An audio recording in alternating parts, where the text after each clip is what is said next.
Sure. Doggo break, woof, doggo break, doggo break, pause for a necessary doggo break, woof, woof. Look at the little rough.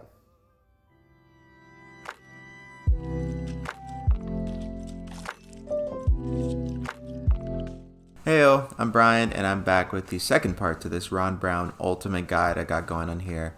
In this video, I will focus on the second and third stage, which includes the additional essays, bios, and interview.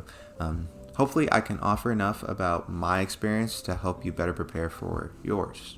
So let's get started. Jumping right into where we left off on the previous video, link to that should be somewhere up there in the description. Stage 2 included 2 additional essays and a headshot. Now, while I'm not going to list the specific prompts given for these essays, I can tell you these essays are to learn more about your engagement in the community and leadership skills and experiences that help demonstrate your impact on your community. Now, I am going to assume since you've gotten to stage 2, you know how to write a good essay that best represents who you are, but that is key. Make sure you are showing who you really are in these essays, because that will come up later in this whole application process. So stage 3 as a finalist was the most worrisome for me. They had us write a bio about ourselves, our background and what we wanted to pursue. Now they hadn't told us exactly what to write, but they have the bios of the past scholars online, and that's where I got a good feel for what I needed to write about. Now, while the bio is kind of complicated because you have to sum up everything you think is important about you in a few paragraphs, that wasn't what had me worried. It was the interview.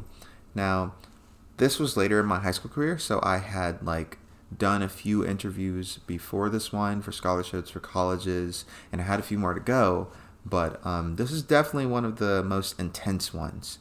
We were able to talk to some of the alumni who shared some stories with us to help us and answer questions. And one of the stories that stuck with me was that there was this kid who said he could speak, let's say Mandarin, in his bios and his essays, that he could speak it fluently.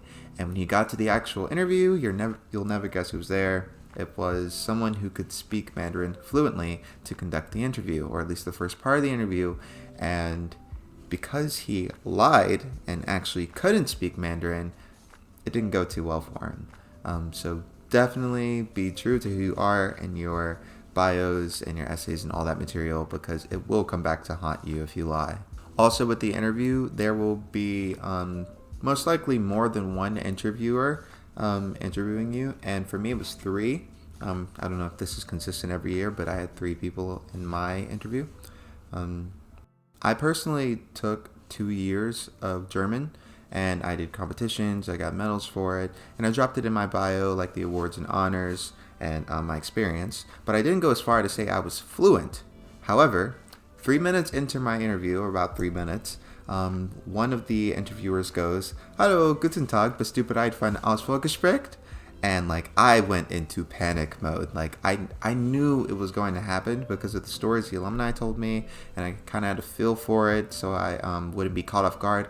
But I was still caught off guard, and I was trying to conceal it. I was all like, "Wiederholen bitte," but he just kind of jumped back in, was like, "Guten Tag, wie geht's?"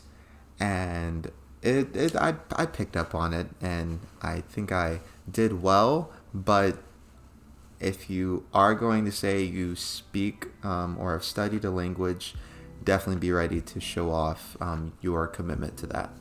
Of course, the entire interview wasn't in German.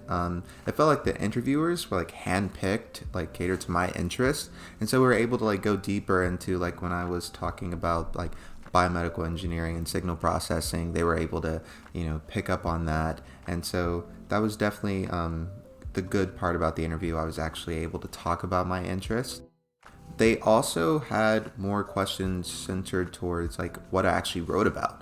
So they focused on parts of my essays and all those things. So definitely don't have someone write your essays, or don't completely forget your essay or make up a whole bunch of stuff, because it will be called back in the interview and you'll have to make references to it and mean what you write.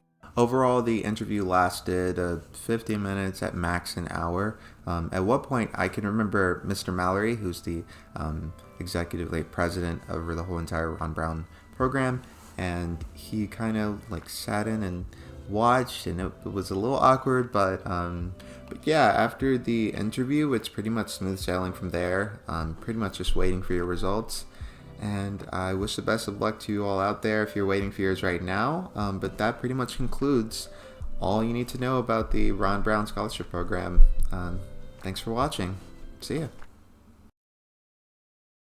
Good boy, good dog, good boy, good dog, good boy, good dog, good boy, good dog, good doggo break, good doggo break, good pause for a necessary doggo break, good doggo break, good doggo break, good time for a necessary doggo break, good doggo break, good doggo break, good pause for a necessary doggo break. Yeah.